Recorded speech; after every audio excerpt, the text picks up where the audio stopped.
You're telling me the fair is canceled this year? I mean, I wasn't gonna go anyways, but I want some deep fried Oreos. You know what? Let's just make them.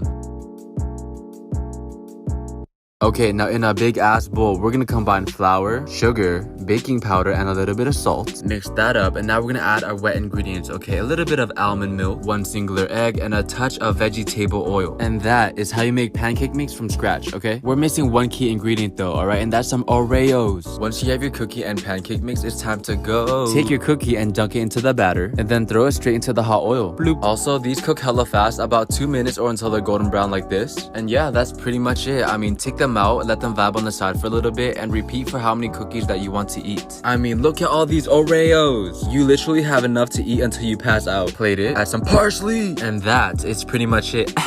Okay, but what I did though was I ate these while listening to sounds of roller coasters, and no joke, it actually felt like I was at the fair. This is DIY virtual reality. On today's menu, we're making a Philly cheesesteak. The first thing that we're gonna do is get ourselves some ribeye steak, and we're gonna cut that into slices, okay? Very thin, like this. Moving on, slice up 1 yellow onion. Now, ever since I was a young little boy, I always wondered who eats raw onion.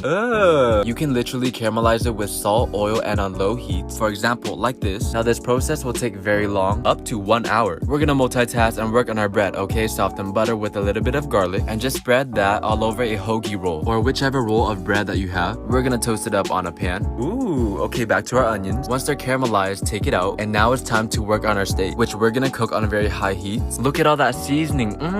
JK, we're gonna season it with salt and pepper. We're literally doing the bare minimum on the seasoning today. Throw in our onions, and then top it off with some provolone circle cheese. Boom, straight into our toasted buns. And the most important ingredient, parsley. By the way, has anyone heard of the murder hornets? What? Come on, I just hope they don't get my ex that lives at 123 Main Street on the 2nd floor. According to today's menu, we're making elote. The first thing that you want to do is to get yourself some corn. I opened it and I realized that somebody cut off the tip of my corn. Why would you cut the corn? I like it when it's pointy. Anyways, we're gonna remove the husk and the little hairs until the corn is nice and clean like this. Give them a little wash, and we're gonna throw them into some boiling water, I think for like 5 minutes. And corn cooks really fast, so once they're done, take it out and just wait for them to cool down, okay? Once they're cool, we're gonna take some to-go chopsticks and just take out all of your frustrations out on the corn, alright? Stab it! Moving on, we're gonna brush our corn with some butter, as well as some mayonnaise. And remember to put a lot, okay? This is not the right time to be shy. Finish it off with some cotija cheese, and that's pretty much it. Now, this is pretty much the most basic version, alright? I like this one, but you can add like chili powder or tapatio. The best way is to eat it with a lot of ketchup. Ah, hell no! Yeah, I mean,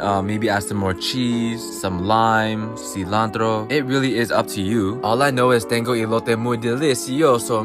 Esta chinito habla español muy bien? Sí o sí? First things first, we're gonna get ourselves some chicken thighs and pound them very thin. Boom, boom, boom. Okay, perfect. Moving on, we're gonna set up a 3-bowl breading station, okay? The first bowl being flour, garlic powder, cayenne pepper, a little of salt. Bowl number 2 will have 1 singular egg and a hot sauce of your choice. It can be tapatio. Is that a helicopter? Anyways, the last bowl is just gonna be some panko breadcrumbs. And really, the only thing that's left to do is to bread our chicken. And make sure you do a good job, okay? The last thing you want is a chicken katsu with the bald spot. Let the chicken vibe on the side while we heat up some oil in a pan. And just fry the chicken for 3 to 4 minutes on each side. Or until the internal temperature of the chicken reaches 165 degrees Fahrenheit. Toast up a couple buttered brioche breads. And you're supposed to spread some mayo on it, but I did not have any, so I'm just using fry sauce instead. Assemble your sandwich. And just cut off the crust so that the sandwich can look nice and pretty. Ooh, add some parsley. Okay, now you guys might call this sandwich ugly, but she is very beautiful to me. On another note, can somebody tell me how to stop allergies? Because this shit is whooping my ass. On today's menu, we're making ice cream crepes. All you really need is the batter, which is a combination of flour, eggs, a little bit of vegetable oil, almond milk, a little of salt. And to really spice things up and bring in that flavor, we're gonna add some vanilla extract. Give that a really good mix, and now it's time to cook, okay? Get yourself a small pan on low heat, and we're just gonna straight butter the surface area. And from that point, take a ladle full of batter, just pour it in the pan, you know? Really simple stuff, you know, from a professional standpoint. The best advice I can give you, honestly, is to fill the bottom of the pan with batter at one time. Check up on it, and once you get a nice brown like this, we're basically gonna flip it over onto a plate.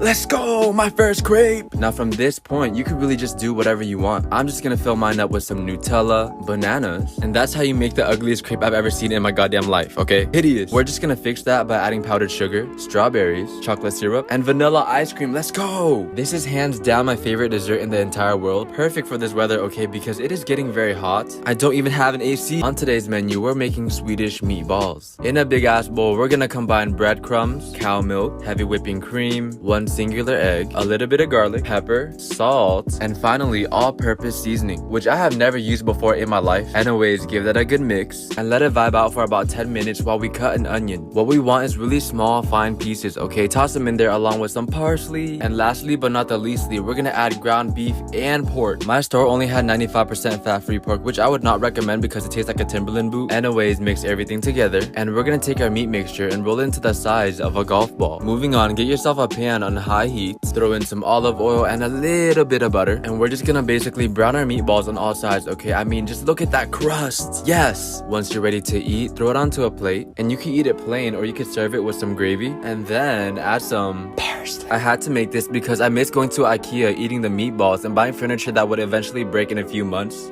On today's menu, we're making snickerdoodle cookies. My favorite. Mix together some flour, baking soda, and salt, as well as some cream of tartare, which I've never used before. Isn't tartare the sauce that you eat with calamari, right? Anyways, in another bowl, we're gonna work on our wet ingredients. Okay, some melted butter and sugar that we're gonna mix. Honestly, you can just stop right here and eat this with some bread, but no, add 1 egg and some vanilla extract. Give that a good mix, and now we're just gonna combine the 2 bowls together and do it very slowly until you get a nice dough like this one. Alright, very nice, very buoyant. And before baking, we're gonna let this vibe in the fridge for 30 minutes minimum. Alright, once you're ready though, come back and roll your dough into the size of a golf ball and dunk them into a cinnamon sugar mix. No chocolate, nothing extra, alright? This is very basic. Bake in the oven at 350 for about 10 minutes, and there you go. You know, that's pretty much it. Finish off with some parsley. JK. I saw a girl tweet out that she can't date guys that eat dessert because that's a female thing to do. You're telling me as a man, I'm not even allowed to eat 1 cookie? Come on. On today's menu, we're making lumpias. We're gonna start off with ground chicken, green onion, and some garlic. Dude, look at this big ass carrot. We're gonna grate that and throw it in, as well as some water chestnuts, mint. Now this is really just there for the texture, you know, it's a little bit crunchy. Moving on, we're gonna season it with a little bit of pepper, salt, and soy sauce. Give that a mix until you get a concoction that looks like this. And now, ladies and gentlemen, it's time to wrap. And there's a lot of different techniques of how to approach this. You can cut the wrappers into triangles and then roll it like a typical egg roll and then seal it off with some egg white. Pros and cons, it is very beautiful, but it is time consuming. I would honestly just recommend you roll it like a carpet and cut it in half. Okay, either way you roll it, your back is going to start hurting. How am I 21 years old with back issues, huh? Anyways, we're gonna fry these in some hot oil until they're golden brown, and you're gonna want to do this in batches, okay? Do not just plop the whole plate of lumpias inside. Once you're done, plate it, add a little bit of parsley, and yeah, that's pretty much it. Serve it with some sweet and sour sauce or banana ketchup, but I would rather eat a jean jacket before I eat ketchup. First off, get yourself some deveined and deshelled jumbo shrimp, and let that vibe on the side while we make our Cajun seasoning, which is pretty much onion powder, paprika, oregano, garlic powder, salt, cayenne pepper, red pepper, black pepper.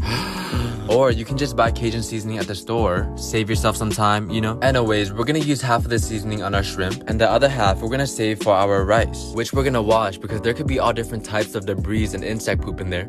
Once you have your rice, your seasoning, your shrimp, we're gonna throw some butter into a pan on medium heat and simply cook our shrimp for about 2 minutes on each side or until it's opaque all the way through. Once we're finished with that, we're gonna saute some garlic and butter. Once our garlic is a little bit brown, we're gonna add in our seasoning and our rice and a little bit of chicken broth, which is crazy to me because I always make my rice with water, but this sounds like a good idea. Cover with the lid and let it simmer for about 15 minutes or maybe even longer if you want crispy rice. And yeah, that's pretty much it. Throw your shrimp on top, a little bit of parsley. Just a simple, easy, quick recipe, and it's actually really healthy too. Just ignore all the butter that. On today's menu, we're making banana bread. Get yourself some really ripe bananas. The darker the banana, the sweeter the juice. Wait, mash them really good with the fork, and then we're gonna add some eggs and cannoli oil. Give that a mix and just let it vibe on the side, and now we're gonna work on our dry ingredients. The usual suspects: flour and sugar, baking soda, and a little bit of salt. And today we have a special ingredient. Yeah, psych? But no, seriously, we're using vanilla jello pudding. I have never— shut the fuck up, I'm recording, damn! Moving on, combine the 2 bowls and gently fold them together, okay? Do not over sour mix. Now I love chocolate, so I'm gonna throw some in there. No, seriously, like feel free to add anything you want. I've seen people add coconut, walnut, any kind of nut. Take your banana bread mixture and pour it into a bread tray and bake it at 325 degrees for about 1 hour. Once you can poke it with a toothpick and it comes out clean, we are pretty much done. This baking shit is easy. The bread came out more moist than me after sitting on a barber chair for 1 hour, you know? And that's pretty moist. Add some ice cream on top if you're feeling crazy. On today's menu, we're making garlic knots. Get yourself a can of biscuit dough and we're gonna cut each individual piece in half. Roll those bad boys out until they're about 5 inches long, which also happens to be the length of a fallopian tube. Anyways, we're gonna have to tie these into knots. Just imagine like you're tying your shoes, you know? Repeat the steps until you don't have any more dough. Let that just vibe on the side while we work on our topping. A little bit of unsalted melted butter, table salt, Italian seasoning. We have some parsley in there, garlic powder, and some fresh Parmesan cheese. Do not use pre-grated cheese because they just don't melt. I think it has something to do with the preservatives. Anyways, we're gonna take a brush and brush the butter onto our knots, and you should get something that looks like this. Whoa, kind of like dumplings. Throw them into the oven at 400 degrees for about 10 minutes. Take them out, and yeah, not gonna lie, these came out the oven kind of ugly. Anyways, we're just gonna plate them, and yeah, that's pretty much it. Now, I'm not one to biscuit shame, but the biscuits at Red Lobster,